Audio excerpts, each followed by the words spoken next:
महात्मा बुद्ध प्रवचन सभा में आकर मौन बैठ गए। शिष्य समुदाय उनके इस मौन के कारण चिंतित हुए कि कहीं वे अस्वस्थ तो नहीं हैं। आखिर एक शिष्य ने पूछ ही लिया, भंते, आप आज इस तरह मौन क्यों हैं? वे नहीं बोले तो दूसरे शिष्य ने फिर पूछा, गुरुदेव, आप स्वस्थ तो हैं? बुद्ध फिर भी मौन ही बैठे रहे। इतने में बाहर से एक व्यक्ति ने जोर से पूछा, आज आपने मुझे धर्म सभा में आने की अनुमति क्यों नहीं दी? बुद्ध ने कोई उत्तर नहीं दिया और आंखें बंद कर ध्यान मग्न हो गए। वह बाहर खड़ा व्यक्ति और जोर से बोला, मुझे धर्म सभा में क्यों नहीं आने दिया जा रहा है? धर्म सभा में बैठे बुद्ध के शिष्यों में से एक ने उनका समर्थन करते हुए कहा, भंते, उसे धर्म सभा में आने की अनुमति प्रदान कीजिए। महात्मा बुद्ध ने आंखें खोली और बोले, नहीं, उसे अनुमति नहीं दी जा सकती क्योंकि वह अछूत है। अछूत? मगर क्यों? सारे शिष्य सुनकर आश्चर्य में पड़ गए कि भंते, ये छुआछूत कब से मानने लग गए? महात्मा बुद्ध ने शिष्य समुदाय के मन के भावों को ताड़ते हुए कहा, हाँ, वह अछूत है। वह आज अपनी पत्नी से लड़ कर आया है। क्रोध से जीवन की शांति भंग होती है। क्रोधी व्यक्ति मानसिक हिंसा करता है। इस क्रोध के कारण ही शारीरिक हिंसा होती है। क्रोध करने वाला अछूत होता है क्योंकि उसकी विचार तरंगे दूसरों को भी प्रभावित करती हैं। उसे आज धर्म सभा से बाहर ही रहना चाहिए। उसे वहाँ खड़े रहकर पश्चाताप की अग्नि में तप कर ही शुद्ध होना चाहिए। शिष्यगण समझ गए कि क्या है और अछूत कौन है। उस व्यक्ति को भी बहुत पश्चाताप हुआ। उसने कभी भी क्रोध न करने का प्रण लिया। बुद्ध ने उसे धर्म सभा में आने की अनुमति प्रदान की। प्राचीन काल की बात है।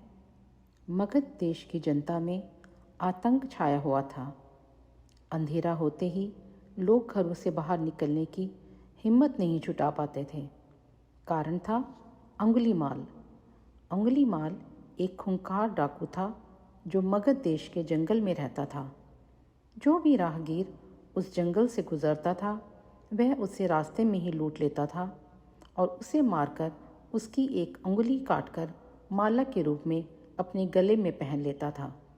इसी कारण लोग उसे अंगुलीमाल कहते थे। एक दिन उस गांव में महात्मा बुद्ध आए। लोगों ने उनका खूब स्वागत संस्कार किया। महात्मा बुद्ध ने देखा वहाँ के लोगों में कुछ डर सा समाया हुआ है। महात्मा बुद्ध ने लोगों से इसका कारण जानना चाहा। लोगों ने बताया कि इस डर और आतंक का कारण डाकू अंगुलीमाल है। वह निरपराध राहगीरों की हत्या कर देता है। महात्मा बुद्ध ने मन में निश्चय किया कि उस डाकू से अवश्य मिलना चाहिए। बुद्ध जंगल में जाने को तैयार हो गए तो गांव वालों ने उन्हें बहुत रोका क्योंकि वे जानते थे कि अंगुलीमाल के सामने से बच पाना मुश्किल ही नहीं है, असंभव भी है। लेकिन बुद्ध अत्यंत शांत भाव से जंगल में चले जा रहे थे। तभी पीछे से एक कर्कश आवाज़ कानों में पड़ी, ठहर जा, कहाँ जा रहा है? बुद्ध ऐसे चलते रहे मानो कुछ सुना ही नहीं। पीछे से और ज़ोर से आवाज़ आई, मैं कहता हूँ ठहर जा। बुद्ध रुक गए और पीछे पलट कर देखा तो सामने एक खूंखार काला व्यक्ति खड़ा था। लंबा चौड़ा शरीर, बड़े हुए बाल, एकदम काला रंग, लंबे लंबे नाखून, लाल लाल आँखें, हाथ में तलवार लिए हुए बुद्ध को घूर रहा था। उसके गले में उंगलियों की माला लटक रही थी। वह बहुत ही डरावना लग रहा था। बुद्ध ने शांत व मधुर स्वर में कहा, मैं तो ठहर गया, भला तू कब ठहरेगा? अंगुलीमाल ने बुद्ध के चेहरे की ओर देखा। उनके चेहरे पर बिल्कुल भी भय नहीं था, जबकि जिन लोगों को वह रोकता था वे भय से थर थर काँपने लगते थे। अंगुलीमाल बोला, हे सन्यासी, क्या तुम्हें डर नहीं लग रहा? देखो, मैंने कितने लोगों को मारकर उनकी उंगलियों की माला पहन रखी है। बुद्ध बोले, तुझसे क्या डरना? डरना है तो उससे डरो जो सचमुच ताकतवर है। अंगुलीमाल जोर से हंसा। हे साधु, तुम समझते हो कि मैं ताकतवर नहीं हूँ? मैं तो एक बार में 10-10 लोगों के सिर काट सकता हूँ। बुद्ध बोले, यदि तुम सचमुच ताकतवर हो जाओ तो उस पेड़ के 10 पत्ते तोड़ लाओ। अंगुलीमाल ने तुरंत 10 पत्ते तोड़े और बोला, इसमें क्या है? कहो तो मैं पेड़ ही उखाड़ लाऊं। महात्मा बुद्ध ने कहा, नहीं, पेड़ उखाड़ने की जरूरत नहीं है। यदि तुम वास्तव में ताकतवर हो तो जाओ उन पत्तियों को पेड़ में जोड़ दो। अंगुलीमाल क्रोधित हो गया और बोला, भला कहीं टूटे हुए पत्ते भी जुड़ सकते हैं? महात्मा बुद्ध ने कहा, तुम जिस चीज़ को जोड़ नहीं सकते उसे तोड़ने का अधिकार तुम्हें किसने दिया? एक आदमी का सिर जोड़ नहीं सकते तो काटने में क्या बहादुरी है? अंगुलीमाल अवाक रह गया। वह महात्मा बुद्ध की बातों को सुनता रहा। एक अनजानी शक्ति ने उसके हृदय को बदल दिया। उसे लगा कि सचमुच उससे भी कोई ताकतवर है। उसे आत्मग्लानि होने लगी। वह महात्मा बुद्ध के चरणों में गिर पड़ा और बोला, हे महात्मन, मुझे क्षमा कर दीजिए, मैं भटक गया था, आप मुझे शरण में ले लीजिए। भगवान बुद्ध ने उसे अपनी शरण में ले लिया और अपना शिष्य बना लिया। एक दिन एक किसान बुद्ध के पास आया और बोला, महाराज, मैं एक साधारण किसान हूँ। बीज बोकर, हल चलाकर अनाज उत्पन्न करता हूँ और तब उसे ग्रहण करता हूँ, किंतु इससे मेरे मन को तसल्ली नहीं मिलती। मैं कुछ ऐसा करना चाहता हूँ जिससे मेरे खेत में अमृतत्व के फल उत्पन्न हों। आप मुझे मार्गदर्शन दीजिए जिससे मेरे खेत में अमृतत्व के फल उत्पन्न होने लगे। बात सुनकर बुद्ध मुस्कुरा कर बोले, भले व्यक्ति, तुम्हें अमृतत्व का फल तो अवश्य मिल सकता है, किंतु उसके लिए तुम्हें खेत में बीज न बोकर अपने मन में बीज बोने होंगे। यह सुनकर किसान हैरानी से बोला, प्रभु, आप यह क्या कह रहे हैं? भला मन के बीज बोकर भी फल प्राप्त हो सकते हैं?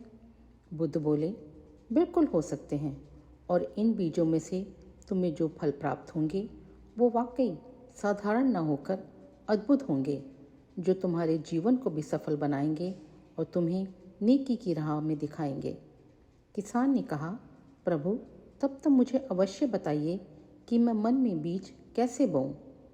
बुद्ध बोले, तुम मन में विश्वास के बीज बो, विवेक का हल चलाओ, ज्ञान के जल से उसे सींचो और उसमें नम्रता का उर्वरक डालो। इससे तुम्हें अमृतत्व का फल प्राप्त होगा। उसे खाकर तुम्हारे सारे दुख दूर हो जाएंगे और तुम्हें असीम शांति का अनुभव होगा। बुद्ध से अमृतत्व के फल की प्राप्ति की बात सुनकर किसान की आंखें खुल गईं। वह समझ गया कि अमृतत्व का फल सद्विचारों के द्वारा ही प्राप्त किया जा सकता है। गौतम बुद्ध किसी उपवन में विश्राम कर रहे थे। तभी बच्चों का एक झुंड आया और पेड़ पर पत्थर मारकर आम गिराने लगा। एक पत्थर बुद्ध के सर पर लगा और उससे खून बहने लगा। बुद्ध की आंखों में आंसू आ गए। बच्चों ने देखा तो भयभीत हो गए। उन्हें लगा कि अब बुद्ध उन्हें भला बुरा कहेंगे। बच्चों ने उनके चरण पकड़ लिए और उनसे क्षमा याचना करने लगे। उनमें से एक बच्चे ने कहा, हमसे बड़ी भूल हो गई है, मेरी वजह से आपको पत्थर लगा और आपकी आंखों से आंसू आ गए। इस पर बुद्ध ने कहा, बच्चों, मैं इसलिए दुखी हूँ कि तुमने आम के पेड़ पर पत्थर मारा तो पेड़ ने बदले में तुम्हें मीठे फल दिए, लेकिन मुझे मारने पर मैं तुम्हें सिर्फ भय दे सका। एक बार भगवान बुद्ध अपने अनुयायियों के साथ किसी गांव में उपदेश देने जा रहे थे। उस गांव में ही पूर्व ही मार्ग में उन लोगों को जगह जगह बहुत सारे गड्ढे खुदे हुए मिले। बुद्ध के एक शिष्य ने उन गड्ढों को देखकर जिज्ञासा प्रकट की, आखिर इस तरह गड्ढे का खुदे होने का तात्पर्य क्या है? बुद्ध बोले, पानी की तलाश में किसी व्यक्ति ने इतने गड्ढे खोदे हैं। यदि वह धैर्यपूर्वक एक ही स्थान पर गड्ढा खोदता तो उसे पानी अवश्य मिल जाता, पर वह थोड़ी देर गड्ढा खोदता और पानी न मिलने पर दूसरा गड्ढा खोदना शुरू कर देता। व्यक्ति को परिश्रम करने के साथ साथ धैर्य भी रखना चाहिए। एक बार भगवान बुद्ध भिक्षा के लिए एक किसान के पास पहुँचे। तथागत को भिक्षा के लिए आया देखकर किसान उपेक्षा से बोला, श्रमण, मैं फल जोतता हूँ तब खाता हूँ। तुम्हें भी हल जोतना और बीज बोना चाहिए और तब खाना खाना चाहिए। बुद्ध ने कहा, महाराज, मैं भी खेती ही करता हूँ। इस पर किसान को जिज्ञासा हुई और बोले, गौतम, मैंने ना तो तुम्हें हल देखता हूँ, ना बैल और ना ही खेती के स्थल, तब आप कैसे कहते हैं कि आप खेती भी करते हैं? आप कृपया अपनी खेती के संबंध में समझाएं। बुद्ध ने कहा, महाराज, मेरे पास श्रद्धा का बीज, तपस्या रूपी वर्षा, प्रजा रूपी जोत और हल हैं। पाप भीरुता का दंड है, विचार रूपी रस्सी है, स्मृति और जागरूकता रूपी हल ही फाल और पैनी है। मैं वचन और कर्म में संयत रहता हूँ। मैं अपनी इस खेती को बेकार घास से मुक्त रखता हूँ और आनंद की फसल काट लेने तक प्रयत्नशील रहने वाला हूँ। अप्रमाद मेरा बैल है जो बाधाएं देखकर भी पीछे मुंह नहीं मोड़ता। वह मुझे सीधा शांति धाम तक ले जाता है। इस प्रकार मैं अमृत की वर्षा करता हूँ और खेती करता हूँ। एक बार बुद्ध से मलुक के पुत्र ने पूछा, भगवान, आपने आज तक ये नहीं बताया कि मृत्यु के उपरांत क्या होता है। उसकी बात सुनकर बुद्ध मुस्कुराए। फिर उन्होंने उससे पूछा, पहले मेरी एक बात का जवाब दो। अगर कोई व्यक्ति कहीं जा रहा हो और अचानक कहीं से आकर उसके शरीर में एक विष बाण चुभ जाए तो उसे क्या करना चाहिए? पहले शरीर में घुसे बाण को हटाना ठीक होगा या फिर ये देखना होगा कि बाण किधर से आया और किसे लक्ष्य कर मारा गया है? मलुक के पुत्र ने कहा, पहले तो शरीर में घुसे बाण को तुरंत निकालना चाहिए, अन्यथा विष पूरे शरीर में फैल जाएगा। बुद्ध ने कहा, बिल्कुल ठीक कहा तुमने। अब ये बताओ कि पहले इस जीवन के दुखों के निवारण का उपाय किया जाना चाहिए या मृत्यु के बाद की बातों के बारे में सोचा जाए? मलुक के पुत्र अब समझ चुका था और उसकी जिज्ञासा शांत हो गई। एक दिन एक व्यक्ति बुद्ध के पास पहुंचा। वह व्यक्ति बहुत ही अधिक तनाव में था। अनेक प्रश्न उसके दिमाग में घूम घूम कर उसे परेशान कर रहे थे, जैसे आत्मा क्या है, आदमी मृत्यु के बाद कहाँ जाता है, सृष्टि का निर्माता कौन है, स्वर्ग नरक की अवधारणा कहाँ तक सच है और ईश्वर है या नहीं। उसे इन प्रश्नों के उत्तर नहीं मिल पा रहे थे। जब वह बुद्ध के पास पहुंचा तो उसने देखा कि बुद्ध को कई लोग घेर कर बैठे हुए हैं। बुद्ध उन सभी के प्रश्नों व जिज्ञासाओं का समाधान अत्यंत सहज भाव से कर रहे हैं। काफ़ी देर तक यह क्रम चलता रहा, किंतु बुद्ध धैर्यपूर्वक हर एक को संतुष्ट करते रहे। बेचारा व्यक्ति वहाँ का हाल देखकर परेशान हो गया। उसने सोचा, इन्हें दुनियादारी के मामलों में पड़ने से क्या लाभ। अपना भगवत वचन करें और बुनियादी समस्याओं से ग्रस्त इन लोगों को भगाएं। किंतु बुद्ध का व्यवहार देखकर तो ऐसा लग रहा है कि मानो इन लोगों का दुख उनका अपना दुख है। आखिर उस व्यक्ति ने पूछ ही लिया, महाराज, आपको इन सांसारिक बातों से क्या लेना देना? बुद्ध बोले, मैं ज्ञानी नहीं हूँ और इंसान हूँ। वैसे भी वह ज्ञान किस काम का जो इतना घमंडी और आत्म केंद्रित हो कि अपने अतिरिक्त दूसरे की चिंता ही न कर सकें। ऐसा ज्ञान तो अज्ञान से भी बुरा है। बुद्ध की बातें सुनकर व्यक्ति की उलझन दूर हो गई। उस दिन से उसकी सोच व आचरण दोनों बदल गए। कहने का सार ये है कि ज्ञान तभी सार्थक होता है जब तक वह लोक कल्याण में संलग्न हो। महात्मा बुद्ध एक गांव में ठहरे हुए थे। वे प्रतिदिन शाम को वहां पर सत्संग करते थे। भक्तों की भीड़ होती थी, क्योंकि उनके प्रवचनों से जीवन को सही दिशा बोध प्राप्त होता था।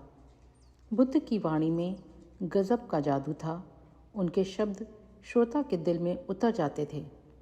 एक युवक प्रतिदिन बुद्ध का प्रवचन सुनता था। एक दिन जब प्रवचन समाप्त हो गए तो वह बुद्ध के पास आया और बोला, महाराज, मैं काफ़ी दिनों से आपके प्रवचन सुन रहा हूँ, किंतु यहाँ से जाने के बाद मैं अपने गृहस्थ जीवन में वैसा सदाचरण नहीं कर पाता जैसा यहाँ से सुनकर जाता हूँ। इससे सत्संग के महत्व पर शंका भी होने लगती है। बताइए, मैं क्या करूँ? बुद्ध ने युवक को बांस की एक टोकरी देते हुए उसमें पानी भरकर लाने के लिए कहा। युवक टोकरी में जल भरने में असफल रहा। बुद्ध ने यह कार्य निरंतर जारी करने के लिए कहा। युवक प्रतिदिन टोकरी में जल भरने का प्रयास करता, किंतु सफल नहीं हो पाता। कुछ दिनों के बाद बुद्ध ने उससे पूछा, इतने दिनों से टोकरी में लगातार जल डालने से क्या टोकरी में कोई फर्क नजर आया? युवक बोला, एक फर्क जरूर नजर आया। पहले टोकरी के साथ मिट्टी जमा होती थी, अब वह साफ दिखाई देती है। कोई गंदगी नहीं दिखाई देती और इसके छेद पहले जितने बड़े नहीं रह गए हैं, ये बहुत छोटे हो गए हैं। तब बुद्ध ने उसे समझाया, यदि इसी तरह उसे पानी में निरंतर डालते रहोगे तो कुछ ही दिनों में ये छेद फूलकर बंद हो जाएंगे और टोकरी में पानी भर कर पाओगे। इसी प्रकार जो लोग निरंतर सत्संग करते हैं उनका मन एक दिन अवश्य निर्मल हो जाता है। अब गुणों के छिद्र भरने लगते हैं और गुणों का जल भरने लगता है।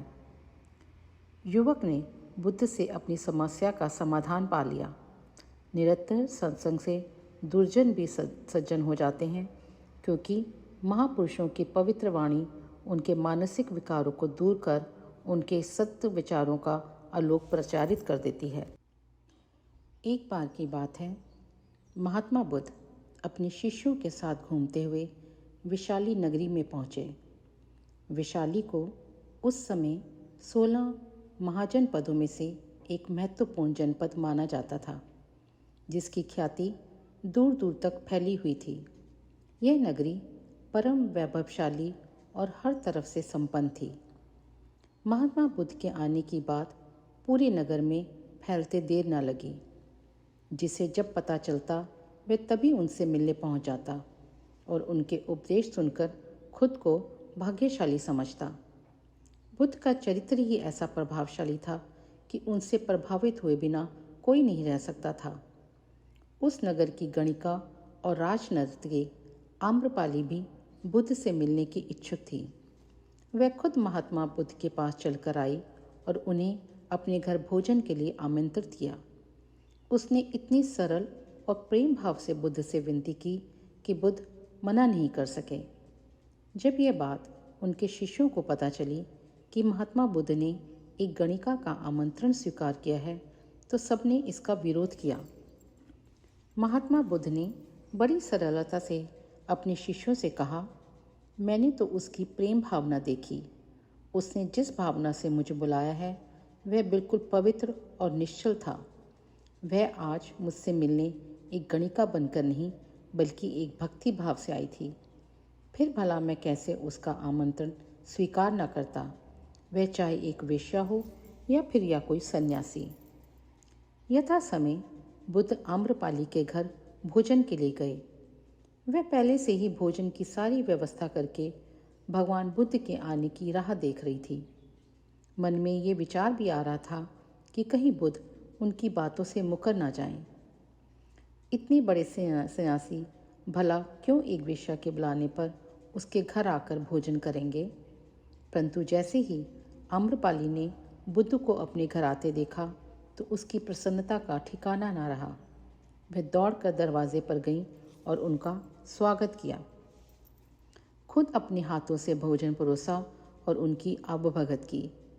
महात्मा बुद्ध के शिष्यों ने जो उनके साथ आए थे, जब एक वेश्या को उसके कदमों में खुद सम्राट बिम्बसार से लेकर अजातशत्रु थे, पूरी वैशाली जिसकी एक झलक पाने के लिए तरसती थी, उसे एक सन्यासी के लिए ऐसा व्यवहार करते देख बुद्ध के शिष्यों के मन में अपने गुरु के लिए सम्मान और ज़्यादा बढ़ गया। आम्रपाली ने महात्मा बुद्ध के व्यक्तित्व के बारे में जैसा सुना था, उनसे मिलने के बाद वह उससे भी ज़्यादा प्रभावित हुई और उसी समय वह बुद्ध की शरण में चली गई। अपनी सारी संपत्ति वे बौद्ध मठ के नाम करके आजीवन भिक्षुणी बन गई। बहुत पुरानी बात है। गौतम बुद्ध एक शहर में प्रवास कर रहे थे। उनके कुछ शिष्य भी उनके साथ थे। उनके शिष्य एक दिन शहर में घूमने निकले तो उस शहर के लोगों ने उन्हें बहुत बुरा भला कहा। शिष्यों को बहुत बुरा लगा और वे वापस लौट आए। गौतम बुद्ध ने जब देखा कि उनके सभी शिष्य बहुत क्रोध में दिख रहे हैं तो उन्होंने पूछा, क्या बात है, आप सभी इतने तनाव में क्यों दिख रहे हो? तभी एक शिष्य क्रोध में बोला, हमें यहाँ से तुरंत प्रस्थान करना चाहिए। जब हम बाहर शहर में घूमने गए तो वहाँ के लोगों ने बिना वजह से हमें बहुत बुरा भला कहा। जहाँ हमारा सम्मान ना हो वहाँ हमें एक पल भी नहीं रहना चाहिए। यहाँ के लोग सिर्फ दुर्व्यवहार के सिवा कुछ नहीं जानते। गौतम बुद्ध ने मुस्कुरा कर कहा, क्या किसी और जगह पर तुम सद्व्यवहार की उपेक्षा रखते हो? दूसरा शिष्य बोला, इस शहर से तो भले ही लोग होंगे। तब बुद्ध ने कहा, किसी जगह को सिर्फ इसलिए छोड़ देना गलत होगा कि वहाँ के लोग दुर्व्यवहार करते हैं। हम तो संत हैं, हमें तो कुछ ऐसा करना चाहिए कि जिस स्थान पर भी जाएं, उस स्थान को तब तक ना छोड़ें जब तक अपनी अच्छाइयों से वहाँ के लोगों को सुधार ना दें। हम जिस भी स्थान पर जाएं, वहाँ के लोगों का कुछ ना कुछ भला करके ही वापस लौटें। हमारे अच्छे व्यवहार के बाद वे कब तक बुरा व्यवहार करेंगे? आखिर में तो उन्हें सुधारना ही होगा। वास्तविकता में संतों का कार्य तो ऐसे लोगों को सुधारना ही होता है। सही चुनौती है वो है जब हम विपरीत परिस्थितियों में भी खुद को साबित कर सकें। ये सभी बातें सुनकर बुद्ध के प्रिय शिष्य आनंद ने प्रश्न किया, उत्तम व्यक्ति किसे कहते हैं? इस पर बुद्ध ने जवाब दिया, जिस प्रकार युद्ध में बढ़ता हुआ हाथी चारों तरफ से तीर सहते हुए भी आगे बढ़ता जाता है, ठीक उसी तरह उत्तम व्यक्ति भी दूसरों के अपशब्दों को सहते हुए भी अपना कार्य करता है। खुद में वश में करने वाली प्राणी से उत्तम कोई नहीं हो सकता। गौतम बुद्ध की बातों को शिष्यों को अच्छी तरह से समझ आ गई और उन्होंने वहाँ से जाने का इरादा त्याग दिया। एक बार गौतम बुद्ध से अभय राजकुमार ने प्रश्न किया कि क्या श्रमण गौतम कभी कठोर वचन कहते हैं? उसने सोच रखा था कि नहीं कहने पर वह बताएगा कि एक बार उन्होंने देवदत्त को नरकगामी कहा था, और यदि हाँ कहें तो उससे पूछा जा सकता है कि जब आप कठोर शब्दों का प्रयोग करने से स्वयं को नहीं रोक पाते, तब दूसरों को ऐसा उपदेश कैसे दे सकते हैं? बुद्ध ने अभय के प्रश्न का आशय जान लिया।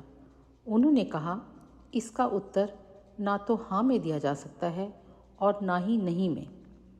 अभय की गोद में उस समय एक छोटा बालक था।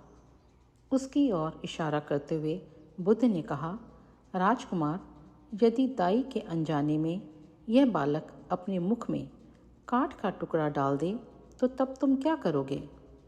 मैं उसे निकालने का प्रयास करूँगा, और यदि वह आसानी से ना निकल सकता हो तो बाएं हाथ से उसका सिर पकड़कर दाहिने हाथ की उंगली को टेढ़ा करके उसे निकालूंगा, और यदि खून निकलने लगे तो भी मेरा यही प्रयास रहेगा कि काठ का टुकड़ा किसी न किसी तरह से बाहर निकल आए।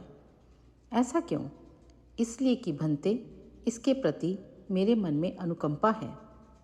राजकुमार, ठीक इसी तरह तथागत जिस वचन के बारे में जानते हैं कि वह मिथ्या या अनर्थकारी है और उससे दूसरों के हृदय को ठेस पहुंचती है, तब उसका वे कभी उच्चारण नहीं करते।